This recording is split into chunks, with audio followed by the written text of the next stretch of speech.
आज हम जानेंगे कि आखिर कर्म बंध कितने प्रकार से होता है, कैसे होता है, क्या हर कर्म गाढ़ रूप से ही बंधता है या हल्के रूप में भी बंधता है, इसके बारे में जानेंगे।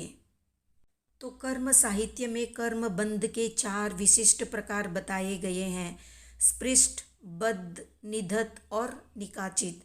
जीव के द्वारा मन, वचन, शरीर, योग की सहायता से ग्रहण की हुई या आकर्षित की हुई कर्म वर्गना कर्म के रूप में परिणत होती है। उसमें प्रकृति बंध और प्रदेश बंध का कारण योग है और स्थिति बंध रस बंध का कारण कषाय है। प्रकृति, स्थिति, अनुभाग और प्रदेश बंध का एक अलग से वीडियो बन चुका है, डिटेल के लिए उसको चेक करें। तो स्थिति और रस के कारण ही कर्म उग्र भयंकर रूप धारण करता है। तो सबसे पहले जानते हैं स्पृष्ट कर्म बंध को। जिस कर्म का बंध सिर्फ मन, वचन, शरीर के योग से ही होता है वो स्पृष्ट या छुआ हुआ रहने जैसा ही होता है। जैसे सुइयों का एक ढेर पड़ा है तो वे सुइयां परस्पर एक दूसरे से छुई हुई है, हाथ लगाते ही वो बिखर जाती है, उनका संबंध तुरंत टूट जाता है। इसी प्रकार आत्मा के साथ स्पृष्ट कर्म पुद्गलों को मिच्छामि दुक्कडम पूर्वक हृदय से सच्चा पश्चाताप करने से दूर किया जा सकता है।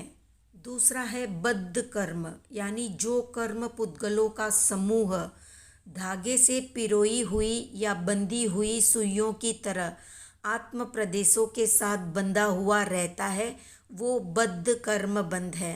इस प्रकार के कर्म इर्यावही प्रतिक्रमण के द्वारा दूर किए जा सकते हैं या दूर हो सकते हैं। तीसरा है निधत कर्म बंध, यानी जिन कर्मों का आत्मा के साथ जंग लगने से परस्पर जुड़ी हुई सुइयों की तरह संबंध हो जाए उसे निधत कर्म बंध कहते हैं। इस प्रकार के कर्मों को तप के द्वारा क्षय किया जा सकता है। चौथा है निकाचित कर्म बंध, यानी जो कर्म पुद्गल आत्मा के साथ भट्टी में तपाकर या कूट करके गट्टे के रूप में बनाई हुई सुइयों की तरह ओत प्रोत हो जाए वो निकाचित कर्म बंध है। निकाचित कर्मों का फल अवश्य ही भोगना पड़ता है। स्पृष्ट, बद्ध और निधत कर्म बंधों में शुभ अध्यवसाय आदि के बल से परिवर्तन लाया जा सकता है, परंतु निकाचित कर्म बंध में नहीं लाया जा सकता। वे तो हर हाल में भोगने ही होते हैं।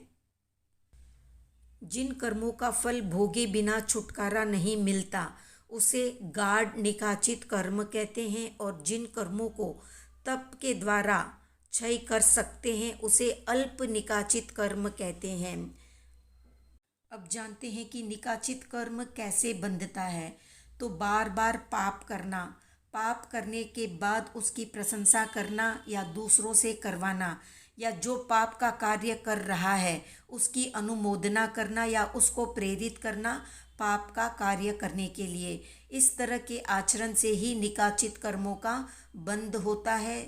एक बार बंद हो जाने के बाद इनको भोगे बिना छुटकारा भी नहीं मिलता।